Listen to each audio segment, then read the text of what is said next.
Pababa. Dito na tayo sa nagbi-blink nga.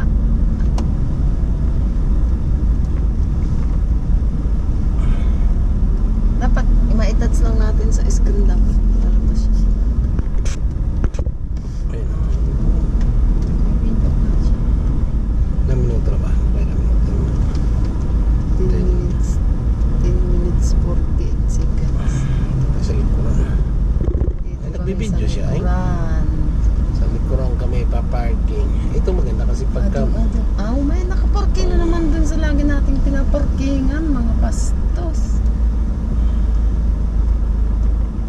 Dito tayo. Doon nung pick up na yun. Dito na tayo. Dito na lang tayo, tapos dyan din tayo lalakad mamaya. Diba? Ay, puntahan mo pa pala yung Okay, mga boss mo. okay. Wala akong dalang pera. Kas lang bang panila lang? Yung mga tanong ko. Bakit di ka lang ganun? Patayin muna natin tapos tanggalin natin.